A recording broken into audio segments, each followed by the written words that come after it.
Now, the criticism that MMT has of the UBI is a separate criticism, which is the UBI can't cash its own checks. It's kind of funny that these people that want to get rid of capitalism, their solution is to give everybody a bunch of money so they can buy stuff from the capitalists. So let's just imagine that you can do a UBI that pays everybody $30,000, whatever, blah, blah, blah. Well, what do you do if there's still people who want jobs and there aren't enough jobs?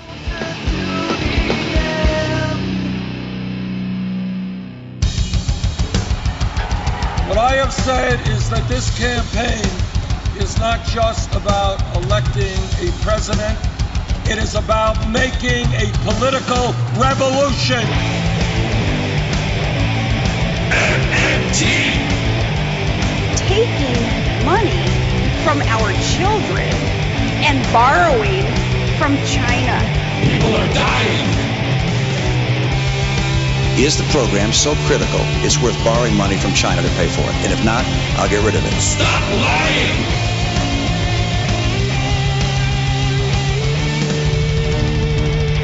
I want the truth!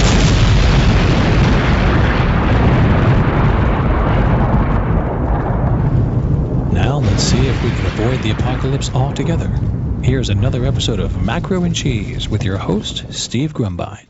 And yes, this is Steve Grumbine with Macro and Cheese.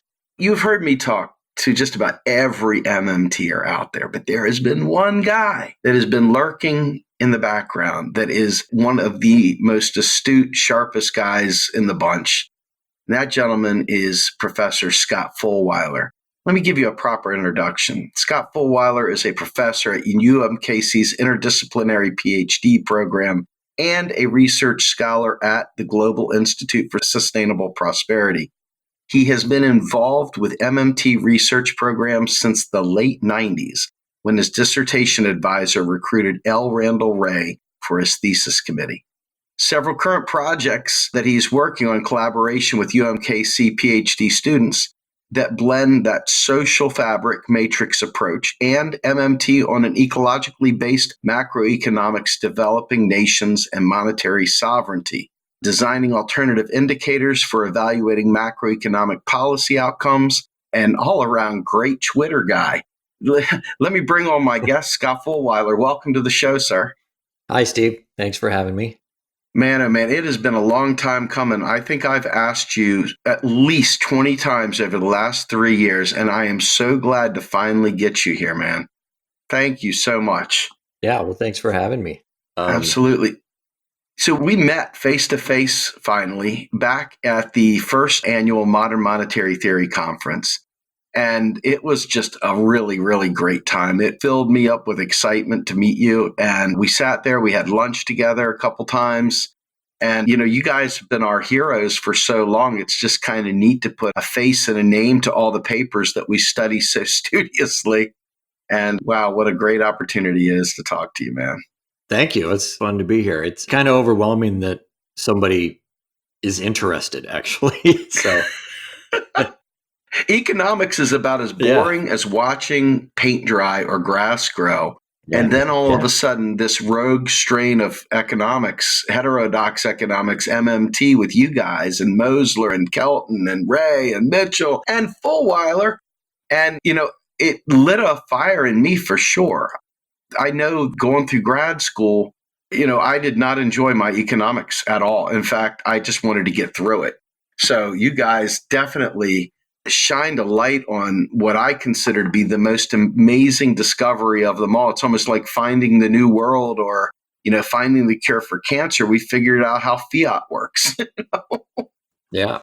Oh. Yeah, I'm doing something wrong, I guess, if somebody's reading my stuff and finding it exciting. I'm trying really hard for that not to happen. But So let me ask you, you've been doing this now for a long, long time, and you happen to have a catbird seat there at UMKC, which is kind of like ground zero for a lot of the training and new development of PhD students learning MMT. Can you talk a little bit about what it's like to be a professor at UMKC and what this whole thing has meant to you as you've watched it grow? Yeah, sure. I suppose I'm assuming and many people know that I've only been at UMKC for 3 years. So I've been associated with UMKC since early 2000s. I was previously at a liberal arts college in northeast Iowa. And they had the Research Institute down here, the Center for Full Employment and Price Stability that Matt Orstadter was running. And I would come down a few times every single year. So I knew what was going on here. I knew the program, I knew grad students, et cetera, et cetera. So I wasn't here, but I was still, I've always been, I guess you would say, part of the team. And then 2016, I guess it was 2015, 16, Randy retired from UMKC, went to Bard Levy Institute. And so then I was hired to, quote, take his place, even though there's no such thing as taking Randy Wray's place, of course. But yeah, there have been a number of, I guess you could say, hockey stick moments in what's been going on. So, within our own little circles in originally post-Keynesian and institutional economics were the crowds we mostly traveled within. There was a hockey stick moment in the late 90s and a few of them in the 2000s as well.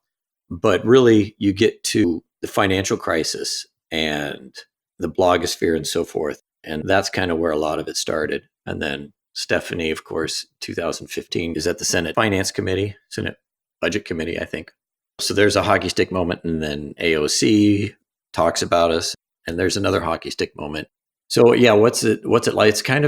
It's a bit surreal. I think the thing that has been the most interesting, or I don't know if surprising is the word, but it's been the most interesting thing to just sit back and watch.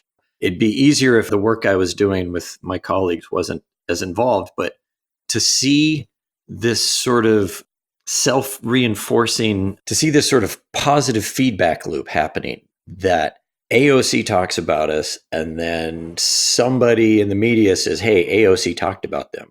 And then somebody else in the media says, AOC talked about them. And you get a few months later, and it's just, they create their own tornado of momentum in many ways. It's just been really, we don't even have to do anything. They'll just all go nuts about us, positive and negative.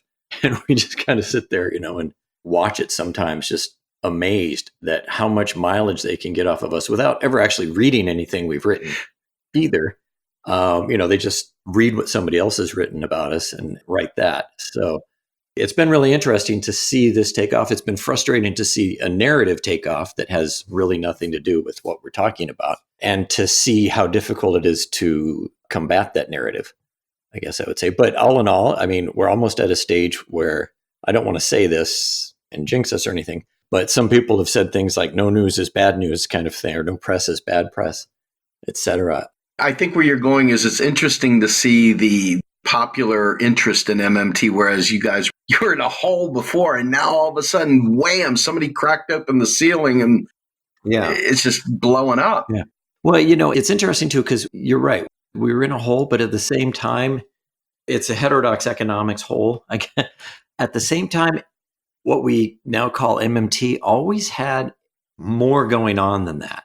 And for instance, you probably know about, Argentina's Hay Face program, the jobs program that was basically a guy at the labor ministry there, Daniel Kostzer, saw some of the research, Randy, Bill Mitchell, Warren, Stephanie, et cetera, and Pavlina, and decided to try and put together a program. He ended up being the driving force behind that program. And it was really, he got the idea from MMT. So this is back in 2001. So we've always had some things going on the side, right? I mean, we've had attention always from the financial community, in some ways, thanks to Warren. And then you look at the program here at UMKC, early 2000s, mid 2000s was huge for the number of faculty they have. It's just unheard of to have a program 100 graduate students, 150 graduate students. Wow. From all over the world. And we're talking early, mid 2000s, Eric Tamoin from France, and a number of people from Latin America and various places. I know I'm leaving all kinds of people out, but so there's always things going on here. In the mid 2000s, this was a place that, heterodox economists would take their sabbatical here. So we've always had stuff going on. Obviously, it's at different scale now than it ever was. Absolutely. So I want to try and dig into a few things. Obviously, I watch social media and I see Twitter, And we're always looking for every little nugget wherever MMT sticks its head out. We try and find it, either good or bad. Good, we want to lift it. Bad, we want to debunk it. And I'm watching you and Stephanie and Rohan and some of the others, Nathan, and you guys are knee deep in the fight as folks like Jared Bernstein and, more importantly, like Paul Krugman. And then you've got Simon Wren-Lewis and others, Medway and on. All these people pop their head out of the clouds.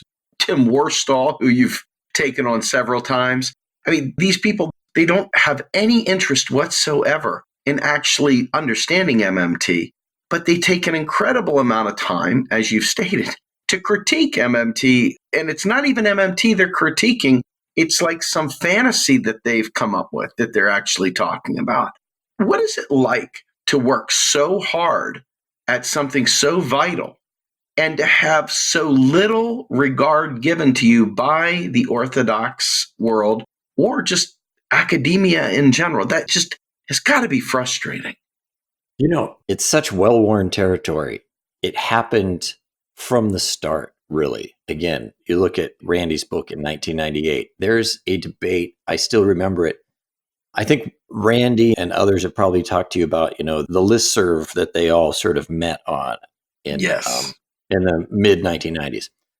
So after Randy's book comes out in late 1998, The Understanding Modern Money, there's a debate going on there about whether Randy's book, whether he's reversed his view on bank money, right? They're accusing him basically of going, back to the money multiplier view, right? And Randy's like, no, I haven't, quoting from his book, blah, blah, blah, right? Because Randy was a big endogenous money guy. He was one of the main figures in that in the late 80s, early mid 90s. But they just would not have it. And that has happened continuously. I mean, it doesn't matter how many, you go down that literature on credit money, and you can't go through that without picking out dozens of articles by the people who, we now call MMT. But you will see that everywhere. In some of the critiques by heterodox economists, some of them, the most recently written ones that everybody, who's watching this stuff has seen, are saying, MMT is rejecting credit money. And it's sort of like, my God, what have I been writing all my career if I'm rejecting credit money? So yeah, it's come with the territory. The interesting thing is how, at least in the heterodox world, is how all of those critiques have never been able to stick, in the sense that, yeah, there's a faction of people in the heterodox economics world that doesn't like us, never liked us, it likes to write these sorts of things, never really understood either. There's a faction of those folks that have always done that, but they've never mattered to where MMT has gone, which has been kind of interesting, right? And even Krugman and so forth does the same things, and he hasn't really, I guess within the mainstream, he's affected the interpretation of MMT, but, and he likes to say things like, well, they'll just move the goalposts and so forth. It's like, well, MMT is a framework that has nuance to it, right? And it has a number of moving parts. And yeah, if you're used to supply and demand or, your undergraduate econ textbook kind of things, it might be a bit to put together. I mean, the basics of it are not hard, except the hard part is unlearning, right? But beyond that, yeah, there's a lot of moving parts. And we absolutely will never apologize for that. The world's complex. Absolutely. It's funny you say that. And this is great that you brought this up. I wasn't even thinking about going here, but this is phenomenal. As a grad student, an MBA grad student, I had to go through several seminars, if you will, deep dives into economics, macro and micro. And like I said, I was bored to tears, but I still went through it and I got good grades. And I came out the other side and I was under every false notion known to mankind. I started with the whole fractional reserve idea. I went into the idea that if we print more money, we're going to end up with inflation, hyperinflation. And I went through all these machinations of every single thing that MMT literally labors through to debunk and say it just has no basis of reality. The money story that Warren tells, about why we tax and what the dollar is, a tax credit, et cetera, all these things flew counter to everything that I had learned. What in your mind defines MMT? Oh, God. So I'm going to, at least for starters, we could dig in if we want. But for starters, I'm going to punt a little bit on that one, or it might appear that I'm punting. Because for me, what is important about it is the method. And of course, we're looking at the monetary system. And so that's the basics of it. And it's obviously about the nature of money, et cetera, et cetera. But for me, what's different about it is the method. How we determined that we know something, right? How do you know what you know? And for us, one of the things that emerged early on was operations and accounting. Every single transaction in the economy affects the financial statements of the people that are involved. If you don't know how the transaction affected the financial statements, you didn't completely understand the transaction in the first place, right? So for instance, something like trying to stimulate the economy, cutting interest rates versus trying to stimulate the economy by cutting taxes, I'll just say, okay? In your standard macroeconomics, every single textbook, et cetera, those are the same thing. It's just sort of which one's better, right? I mean, I shouldn't say which one's better. There's more trust in the mainstream framework in a central bank to do that sort of thing. And, can't let the politicians control those sorts of things because they'll just try and give everybody what they want and we'll end up with hyperinflation, blah, blah, blah. But anyway, basic fiscal policy, monetary policy, right? And they're both driving aggregate spending, and the mainstream textbooks and even the heterodox will look at those as if they're kind of the same. And it's sort of which one do you prefer for various types of reasons. But from our perspective, we looked at it and said, well, if you try and stimulate spending by cutting interest rates, what are you doing? You're trying to stimulate spending by the private sector borrowing, spending more out of their existing income. If you're trying to stimulate spending by cutting their taxes or, increasing transfer payments, whatever, job guarantee, you're stimulating spending by increasing spending out of increased income. And those are fundamentally different things. So that's the sort of thing that for us has been significant to our approach, is to say, how do we know that we know something? Well, we know it because we're looking at transactions. We better know how they affect financial statements, right? We know that when the Fed does open market operations, that's not the same as a government deficit, even though a lot of economists like to treat those as the same thing. So the other thing is operations. There's a way that the Fed is attempting to hit its interest rate target. And there's all kinds of central bank literature on this and primary sources.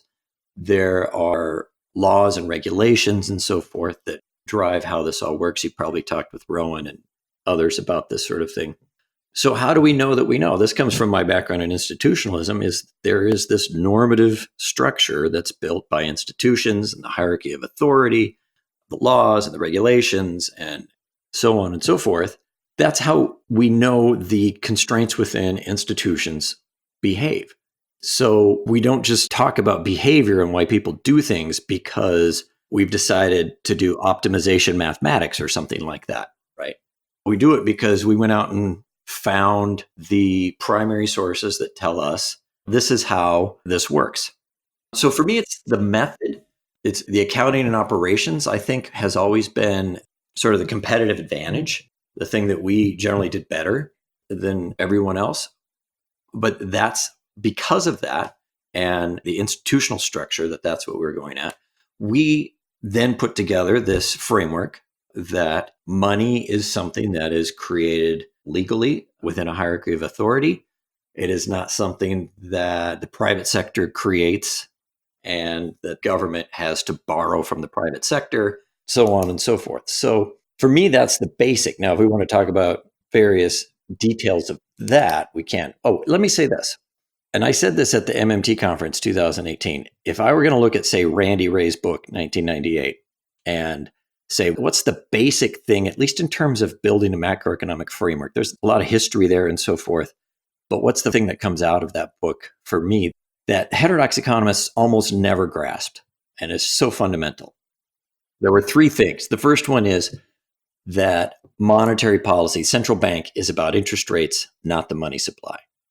Okay, central bank cannot directly target the monetary base, basically. There is a way they can do it if they set interest rate reserves equal to the interest rate target. That's kind of a technical thing. But at any rate, the standard way that everybody thinks about it, it was about interest rates, whereas everybody was thinking about it in terms of money supply. Now everybody thinks about it in terms of interest rates. So we were ahead there, or Randy was, and the others.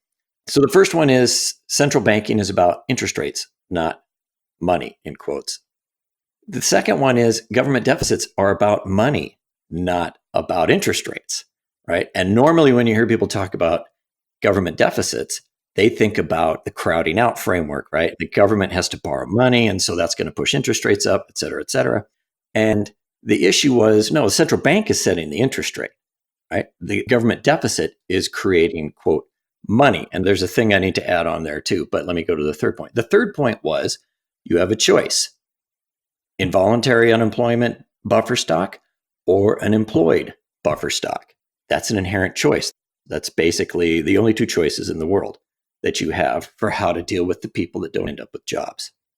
So those are three things, and those are three completely revolutionary things. The first one isn't nearly as revolutionary anymore. Most everyone believes that now. The other two are still revolutionary.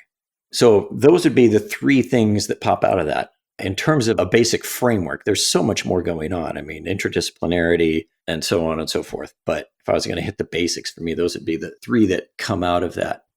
Let me stop you. I am so blown away by one thing. Mind you, I'm always looking for nuggets of gold, but the way you described the Federal Reserve, if you will, monetary policy being about interest rates and fiscal policy being about money, that was a revolutionary moment for me. That is just very concise and clean and easy to grasp. I really appreciate that immensely. You're ahead of like 90% of the people that think that they've read that book. Well, I have read that book. And not only have I read that book, but I listen to you guys religiously. And the way that you said that just about cut off 5 minutes of talking I have to do all the time.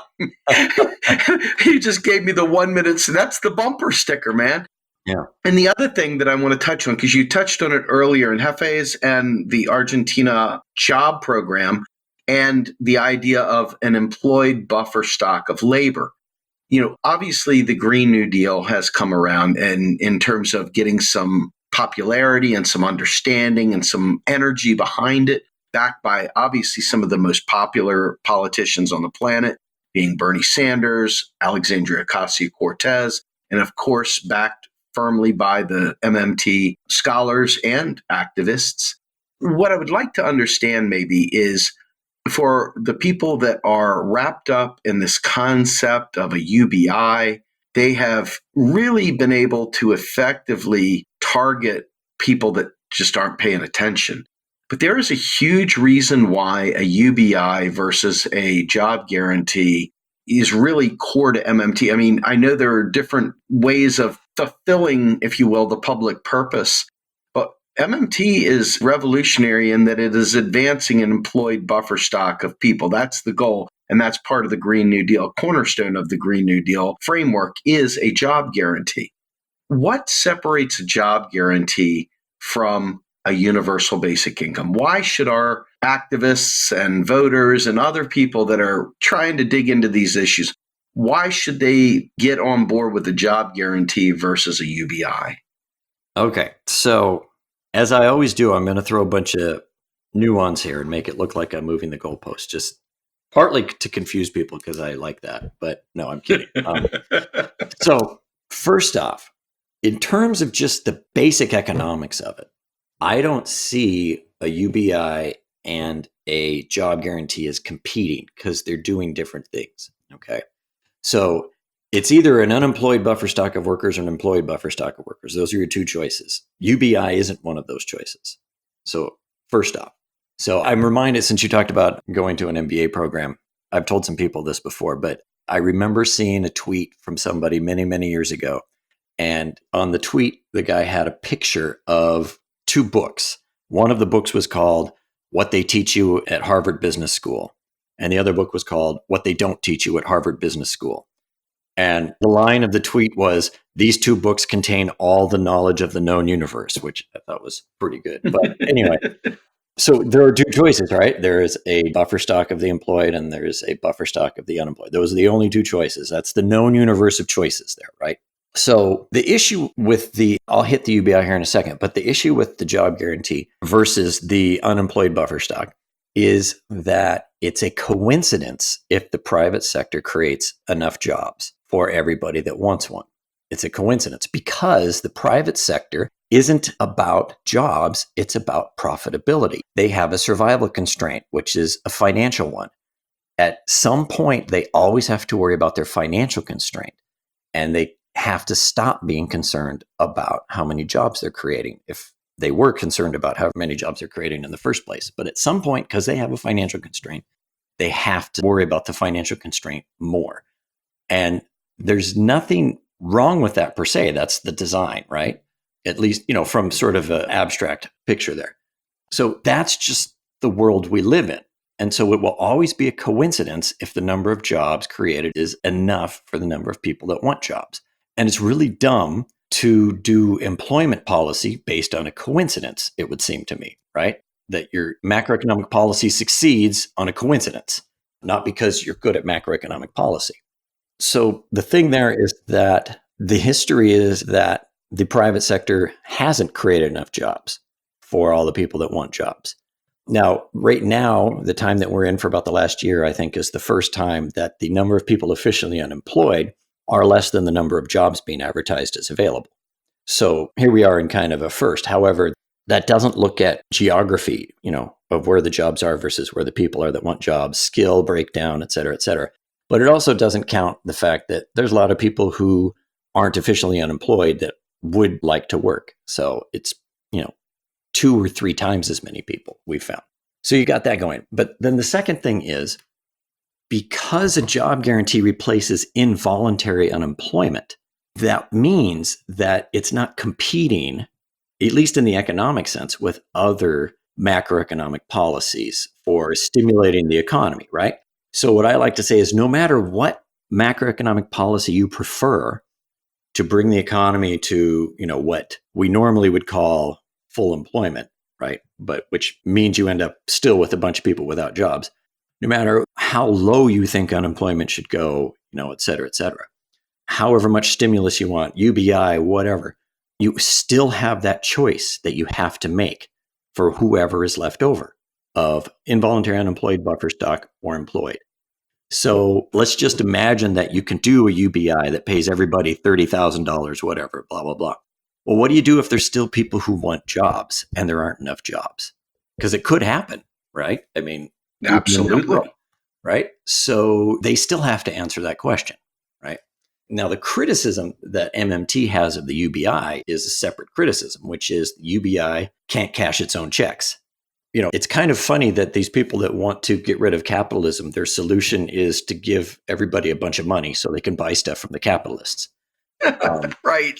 And that they expect then that the capitalists will keep voting for that solution, right, over time to especially in the age of Citizens United, right, where they can kind of control campaign contributions and so forth. And because what I like to say is, the capitalists have been pretty happy to just lend to us the last 40 years. They don't need to give us money. They're happy to lend to us. So, but anyway, what I like to say about the UBI is there's no such thing as a or the UBI. Right? You have to specify who gets it and how much they get before we can even have a discussion, right? So there's a number of people that for them a UBI is the thing that, Alaska's been doing, which the maximum was like once they got $2,500 for a year or something like that. So like, well, yeah, okay, you can do that, right? But, you want to talk about things like $10,000 for every adult and $5,000 for every child or, even more, enough income so that they don't have to worry about working. If you want to do that sort of thing, you're talking about like $30,000, something like that. Well, now you're talking about doubling the government's budget from, 3 trillion to 6 trillion or whatever it is, or 4 trillion to 7 trillion, whatever. That's a totally different thing, right? And good luck doubling the government's budget without doing anything else to reduce the inflation effect. So that's kind of what we mean by they can't cash their own checks, right? That they're giving everybody, that people can actually make the choice not to engage in the labor market. Then you have to give them a significant amount of income. And then what are you going to do to make sure that doesn't create inflation. Well, we're going to tax the rich or something like that. Well, okay, then it's not really a universal income, is it? Because you just basically taxed perhaps even more of it away from than what they received from certain income groups, right? Which, okay, fine, not necessarily against taxing the rich, but it's not a universal basic income. It's, Robin Hood sort of.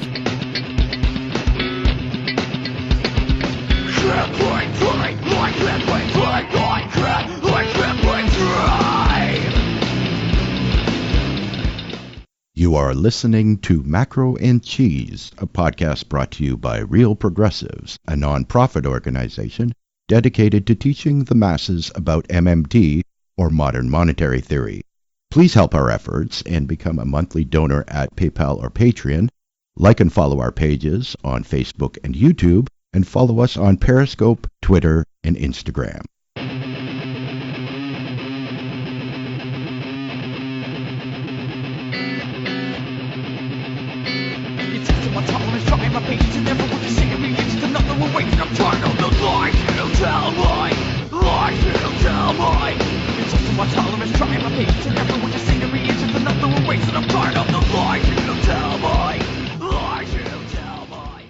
Let me ask you a question on that. So, I look back and Milton Friedman had the negative income tax, and he said the only thing wrong with capitalism basically is we need more capitalism. So let's go ahead and sprinkle some money on the problem.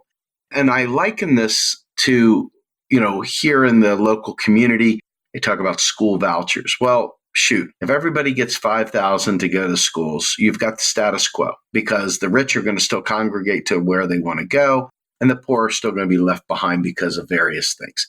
What you're really looking for is the real resource itself that comes out of that spending. Alan Greenspan and Paul Ryan on the Social Security front. I mean, my goodness, Stephanie puts that one out there all the time, where he says, the government can afford any of this. That's not the issue. The issue is, can we create an economy where the real resources are available for those purchases? Because you've just increased the purchasing power for all these folks. Mm-hmm. And I liken this to, obviously, it can't be a universal basic income. To your point, this ends up becoming, once again, another push for giving some people something and other people not anything, whereas the job guarantee is there for everyone. If you want to get on it, you're free to get on it. If you want to get off of it and there's another job for you, you're free to get off of it. There's no force here. Right. However, I look at that as an activist and I say, hey, here's a great way to enhance democracy, because now all those people are going to have to be active in their local community to start propping up what jobs they're going to fund.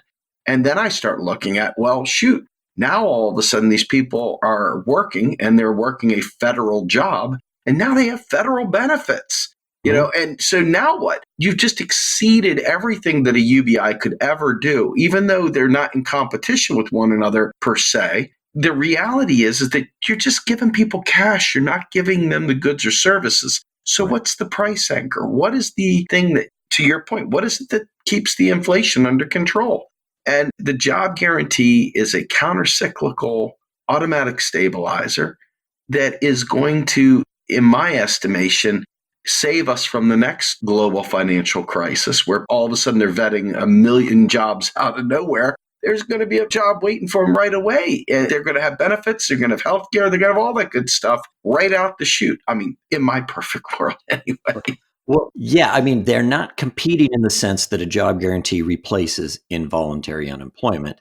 And they're not competing in the sense that no matter what macro policy you prefer, you can add a job guarantee to it, because if you don't, what you've done is added involuntary unemployment to it, right? And some macro policy ideas are better than others in the sense that some of them will result in a lot fewer people that would be left over that would have to take a job guarantee job or be involuntary employment. Some of them would have more, right?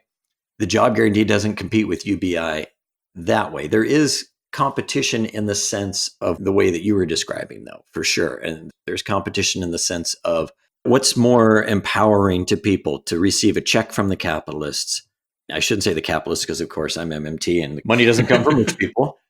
But the capitalists are the ones who are giving all the campaign contributions to affect the vote and so forth. I'm creating a number of assumptions there, but they're competing in the sense that, do we want to just give everybody a big check, or do we want people to have that community empowerment that you talked about, the stuff that Pavlina talked about when she did some case studies in Argentina during the Hay Face program and so forth. And, the UBI people would respond with, well, that can happen as well with the UBI, right? Because now you don't have to work. You're free from the labor market. And so you can go do those things anyway.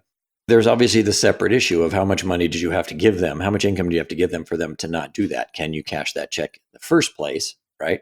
Anyway, there's a number of separate issues there. If it's okay, I want to hit one thing here that I think is really different between a job guarantee and a UBI. You might have heard Nathan and Rowan and Raul talking about, and I can't remember the book title, but there was a book about creating disability or something like that. For some reason, the book title is escaping me. It's about basically how we have created various forms of disabilities because the way that if you can't work in the current job market, then you're considered basically disabled, right? If it's because of your physical limitations and so forth, that you're not able to do that, right? And so a number of UBI people like to say, well, job guarantee, if you can't work, what are you going to do, right? And of course, we've always favored, well, if you can't work, you should basically have a basic income then. But the flip side of it is somebody like my wife, right? My wife has had MS for 25 years. She walks with a cane. She can walk maybe 100 feet with the cane. She's also legally blind at the same time. So she can't drive herself anywhere. And she can't have jobs where she has to do a lot of paperwork and things like that. And she can't have jobs where she has to be mobile, basically, very mobile. But she has a master's in social work. She's worked in a maximum security prison. She's worked in women's shelters, being a child advocate. She's done alcohol and substance abuse counseling. She's done all kinds of stuff. She's got tons of experience. But in today's world, she cannot get a job because she is too much work. She is too much expense for a business to accommodate her needs, right? And so this is the sort of thing we're talking about in a job guarantee. My wife, we'd take a check, we'd throw it in the bank and, earn the interest on it and, it'll turn into dividends, blah, blah, blah.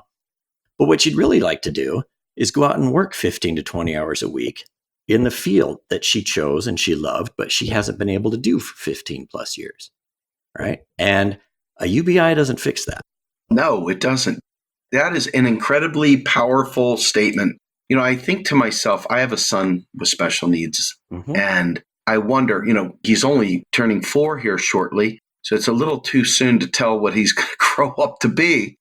But assuming that, he has issues assimilating, and we don't know this for sure, but I would like to believe that he would be in a position where he could work in his local community if he's unable to overcome this and be able to be productive and feel good about himself. And when I say productive, I'm not talking about make work. I'm not talking about working for the man. I'm talking about serving the public purpose, serving his community. What a wonderful thing.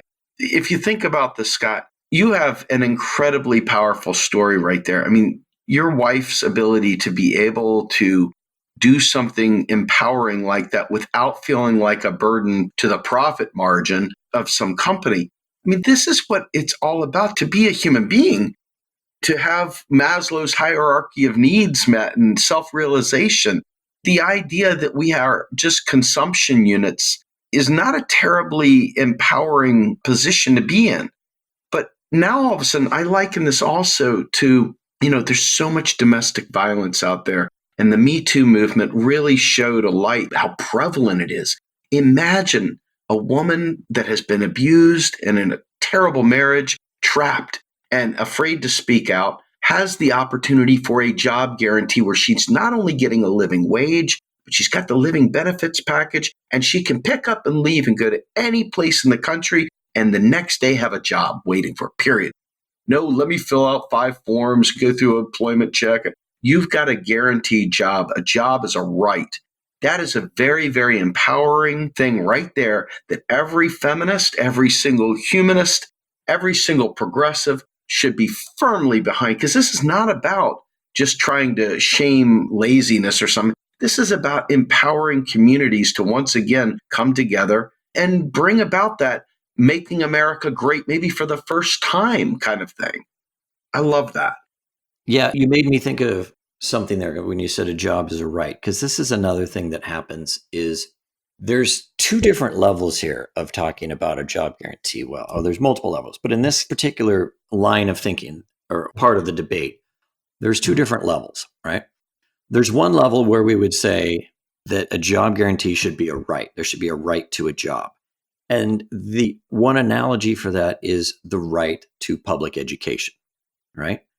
Nobody disagrees, I don't think, that everybody has a right to public education, right? Nobody disagrees with that. We have all kinds of disputes about how to pull it off, right? There's all sorts of disputes about those, and those are all legitimate disputes to sort of sit there and argue about. And, we haven't necessarily done public education that well in many places. And the job guarantee is, the analogy there is nobody should dispute that everybody has the right to a job, especially in a world where if there were enough jobs without a job guarantee, it would be a coincidence, right? That's the world we live in. So there should be a right to a job. We can have all kinds of disputes about how to pull that off. We can have all kinds of debates, and those are legitimate. But the problem is most of the people that I hear disagreeing with the job guarantee, leveraging that idea of whether or not they're going to support a right to a job with a question like, well, but, if you're a bad worker on the job guarantee, can you be fired? Right? Mm-hmm. Questions like that, it's just ridiculous, right? I won't support a right to a job unless, it's like saying I won't support public education unless you tell me whether or not individual schools can expel students, right? I mean, it's like the dumbest thing ever. But that's basically the level of internal inconsistency that we're dealing with. And this is the way it's always been for MMT, right? There's nuance, there's a lot of moving parts. And the vast majority of people that end up on the critique side have never absorbed those various moving parts. Now, I'd love to see some sort of psychological analysis of why people end up agreeing or disagreeing, because it's not about intelligence whatsoever. There's all kinds of super smart people that do not agree with us at all. And there's all kinds of people who, have never picked up an economics book who sort of like figure it out, right? It doesn't mean they're not smart. I shouldn't sort of make that analogy, but there's a number of people that come at this, without having any background that grasp what we're talking about more quickly than the people that have a ton of expertise in the area. So I'd love to sort of see somebody sit down and try and figure out what the common denominators are. It's interesting you say that. And I want to take a stab at this. I got the opportunity to interview Mark Blythe, who is, from outward appearances, would seem like a fellow traveler, but he's not. And he had some, what I consider to be cynical views of the political system, which I think all of us share. But the difference I feel like between an MMT accepting individual and an MMT not accepting individual is the concept of cynicism. It's almost akin to what you see with conservatives and what I would consider progressives, in the sense that you see a lot of fear-based protections, fear of change, fear of a host of things on the conservative side. And you see more openness to change on the more progressive side. When it comes to people that I've encountered that are typically against MMT or start off from a position of rigid, that is not true kind of thing, they tend to be more fearful of the idea of a government monopoly on the creation of money. They tend to be more fearful of what happens if the government collapses. My God, what's going to happen to my money? They tend to be people that are, in general, just fearful and distrusting of government. And because MMT advocates, are positing a state theory of money to some degree, and the understanding that money is a legal construct, it is a credit relationship, it's these things, and that it comes from the authority in the state, that frightens a lot of these people. And now I'm not saying it's all, but I'm saying that in my experience, I've really come to believe that a lot of them just are cynical, and it's a political cynicism that blocks the understanding of MMT, because they're like, how in the world could we ever expect Republicans to do this? Or how in the world could we ever expect this to happen? Right. And so they write it off as fantasy. And then, of course, we're stuck dealing with the conspiracy theorists that have run rampant in the zeitgeist movement and some of the other money crankery out there. the Rothschilds. Goodness gracious. And all the other central banking conspiracy logic, not really understanding even the role of, Warren jokingly, and maybe not jokingly, says that the Fed could be, rolled into a spreadsheet and be done with it. And if you think about it, they're marking accounts up, marking them down. I'm sure there's more intricacy than that. But at the end of the day, the conspiracy theorists out there, they like their James Bond. They're a fearful bunch. They like feeling like they're in the know. And this allows them a way of failing and pointing somewhere else instead of fighting through it to get to the other side for victory. That's my belief anyway. Okay, so let me go at that because you made me think of something there, which is where I go with some of what you're saying is I go to, remember I mentioned earlier methodology, right? Yes. How you know what you know, et cetera. One of the problems, maybe the problem, I don't know, that we have with the people on all sides that disagree with us is we are coming at this from a different angle methodologically. And there is no language yet developed for us to have a debate on sort of common grounds. There's no standards for evaluating whether our statement is correct versus their statement. And I shouldn't say there are no standards for evaluating. We have our standards, they have their standards.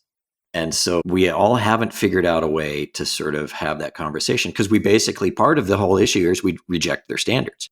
Right. So from our perspective, we can argue within their framework and within ours, and they can only argue within theirs. So there's a difference there. Are you saying we're bilingual?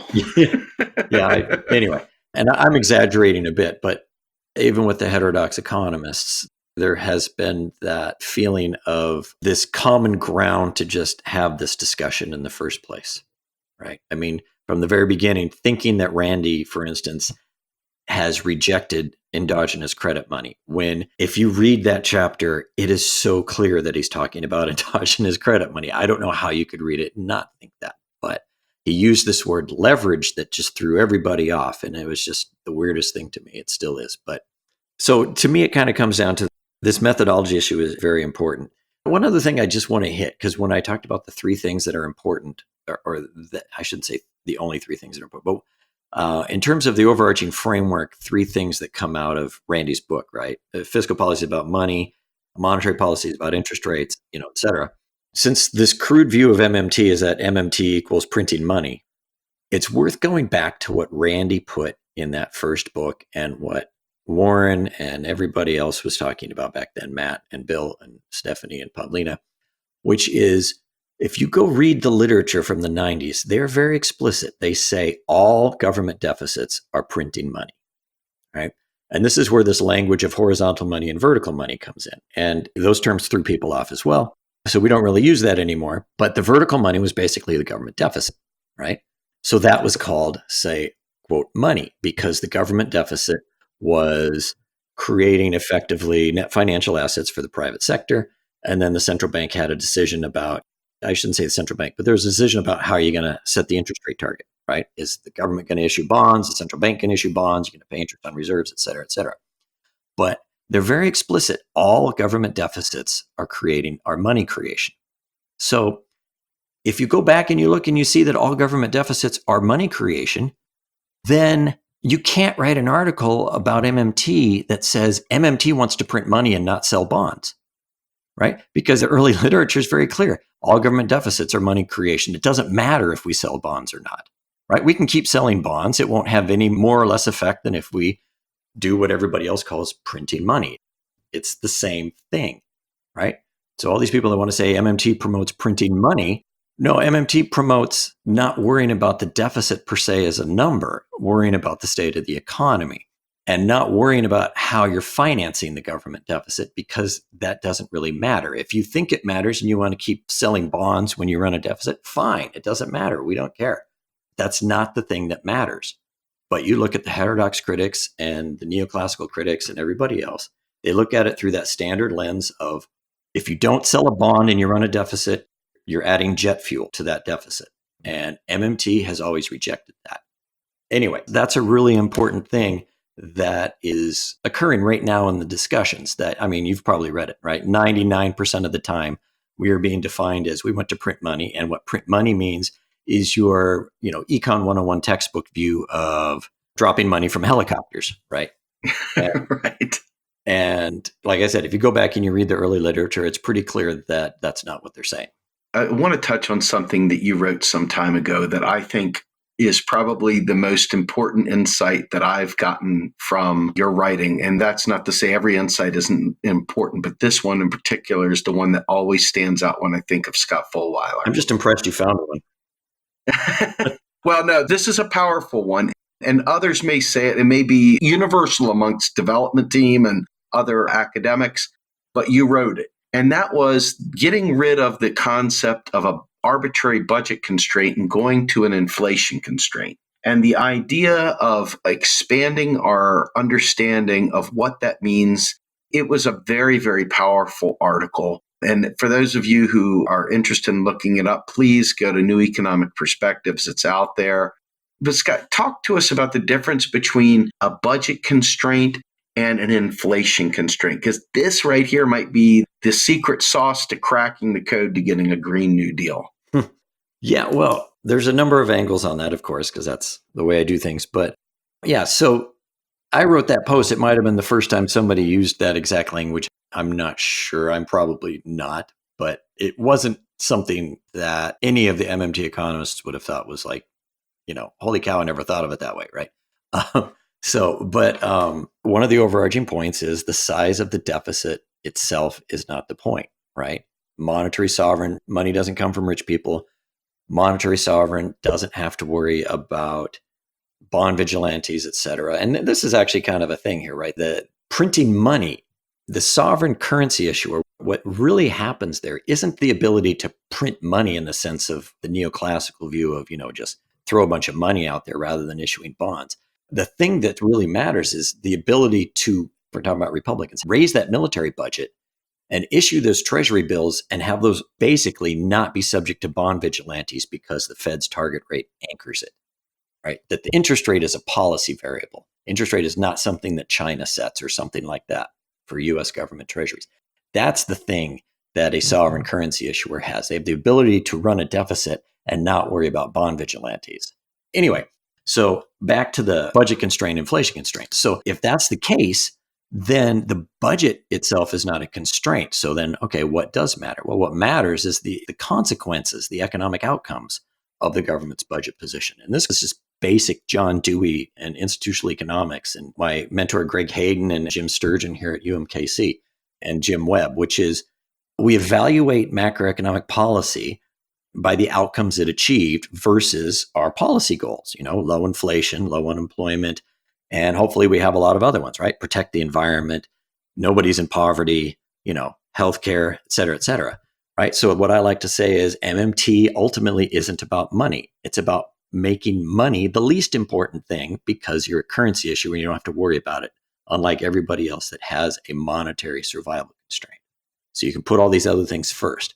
One of them is inflation, because of course, that can be a negative consequence of having this ability to not worry about the bond vigilantes, right?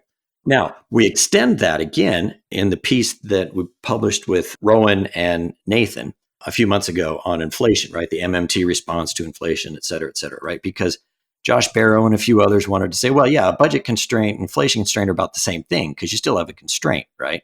And yeah, maybe you have a few more degrees of freedom, but it's really not that much. And so where we went with that, and I think Nathan wrote quite a bit of that piece, so I don't want to take more credit than is due.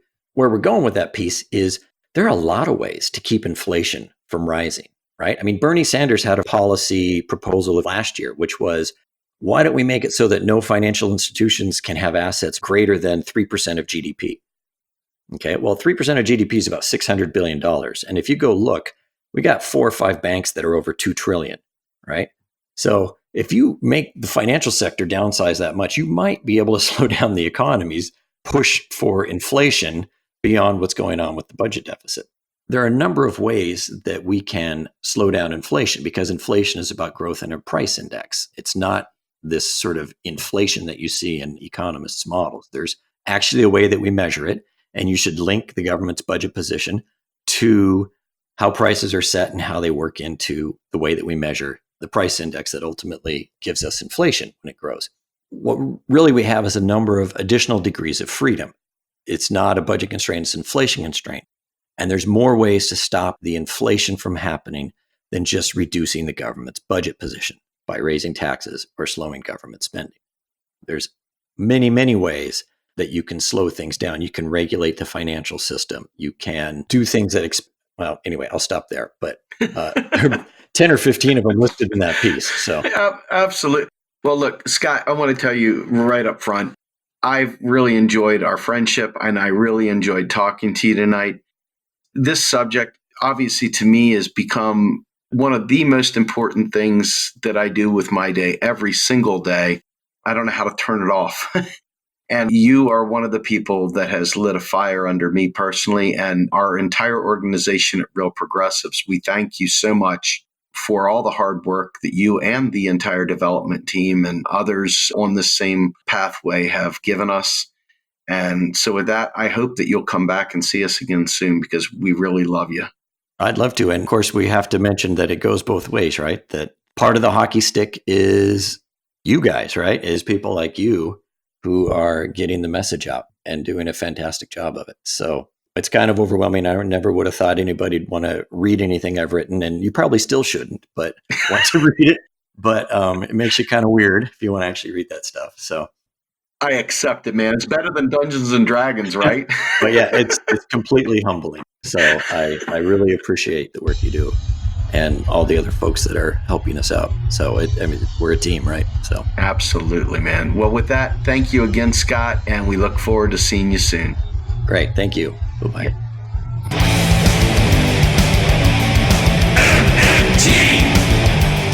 Macro and Cheese is produced by Andy Kennedy. Descriptive writing by Virginia Cox and promotional artwork by Mindy Donham. Macro and Cheese is publicly funded by our Real Progressive Patreon account. If you would like to donate to Macro and Cheese, please visit patreon.com/realprogressive.